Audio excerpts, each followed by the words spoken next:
ಮತ ಎಣಿಕೆ ಕೇಂದ್ರದಲ್ಲಿ ಇವತ್ತು ನಮ್ಮ ಜೊತೆ ಮಾಜಿ ಶಾಸಕರಾದ ಅಜ್ಜಂಪೀರ್ ಖಾದ್ರಿ ಅವರು ನಮ್ಮ ಜೊತೆ ಇದ್ದಾರೆ. ಅಂದ್ರೆ ಈಗ ಇವರು ಒಂದು ಉತ್ಸಾಹದಿಂದ ಈ ಒಂದು ಕೇಂದ್ರಕ್ಕೆ ಬಂದಿದ್ದಾರೆ. ಬನ್ನಿ ಅವ್ರನ್ನ ನಾವು ಮಾತಾಡ್ಸೋಣ, ಏನು ಅಭಿಪ್ರಾಯನ ತಿಳಿಸ್ತಾರೆ ಅನ್ನೋದು. ಸರ್, ಈಗ 5 ಸುತ್ತಿನ ಮತ ಎಣಿಕೆ ಮುಗಿದಿದೆ. ಭರತ್ ಬೊಮ್ಮಾಯಿ ಅವರು ಕೂಡ ಮುನ್ನಡೆಯನ್ನ ಸಾಧಿಸಿದ್ದಾರೆ.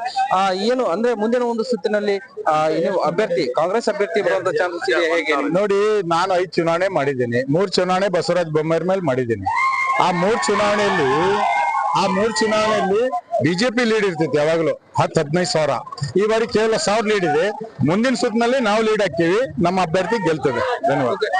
ಈ ಬಾರಿ ಅಂದ್ರೆ ಜನರು ಹೇಳೋ ಪ್ರಕಾರ ಏನು ಮಾಜಿ ಶಾಸಕರು ಈ ಸಾರಿ ಸಾಕಷ್ಟು ಬೆಂಬಲವನ್ನು ನೀಡಿದ್ದಾರೆ. ಅವರ ಒಂದು ಆಶೀರ್ವಾದದಿಂದ ಕ್ಷೇತ್ರದಲ್ಲಿ ಕಾಂಗ್ರೆಸ್ ಅಭ್ಯರ್ಥಿ ಗೆಲ್ತಾರೆ ಅನ್ನೋ ಒಂದು ನಿಲುವಾಗಿದೆ. ನಿಮ್ಮ ಅಭಿಪ್ರಾಯ? ಅಲ್ಲ, ಅದು ನೋಡಿ, ನಾನು ಪಕ್ಷಕ್ಕಾಗಿ ಮಾನ್ಯ ಮುಖ್ಯಮಂತ್ರಿಗಳಿಗಾಗಿ ಕಾಂಗ್ರೆಸ್ ಪಕ್ಷಕ್ಕಾಗಿ ತ್ಯಾಗ ಮಾಡಿದ್ದೇನೆ. ನನ್ನ ಕನಸು ಕಾಂಗ್ರೆಸ್ ಗೆಲ್ಬೇಕು ಶಿಗ್ಗಾಂವ್ ಕ್ಷೇತ್ರದಲ್ಲಿ. ಹಾಗಾಗಿ ನಾನು ಹಗಲು ರಾತ್ರಿ ಶ್ರಮಿಸಿ ಕಾಂಗ್ರೆಸ್ ಪಕ್ಷಕ್ಕಾಗಿ ಎಲ್ಲ ಹಳ್ಳಿಯಲ್ಲಿ ಮಲಗಿ ಚಾ ಚುಮ್ಮರಿ ಕುಡಿದು ಚುನಾವಣೆ ಮಾಡೀನಿ. ನನಗೆ ವಿಶ್ವಾಸ ಇದೆ ಈ ಬಾರಿ ಮಾನ್ಯ ಮುಖ್ಯಮಂತ್ರಿಗಳ ಪಂಚ ಗ್ಯಾರಂಟಿ ಸನ್ಮಾನ್ಯ ಸಿದ್ದರಾಮಯ್ಯ ಸಾಹೇಬರಿಗೆ ಶಕ್ತಿ ನೀಡ್ತಾರಂತ ನಮ್ಮ ಕ್ಷೇತ್ರದ ಮತದಾರರು. ನನಗೆ ವಿಶ್ವಾಸ ಇದೆ, ಟ್ರೆಂಡ್ ನಮ್ಮ ಪರವಾಗಿ ಆಗ್ತದೆ. ಎಷ್ಟು ಅಂತರದಿಂದ ಗೆಲುವು? ಅದು 5ರಿಂದ 10 ಸಾವಿರ ಅಂತರಲ್ಲೇ ಗೆಲ್ತೀವಿ. ಓಕೆ, ಇದಿಷ್ಟು ಮಾಜಿ ಶಾಸಕರ ಅವರಂತ ಮಾತಾಗಿತ್ತು. ವೀರೇಶ್ ಪಾಟೀಲ್, ಅಶೋಕ ನ್ಯೂಸ್, ಹಾವೇರಿ.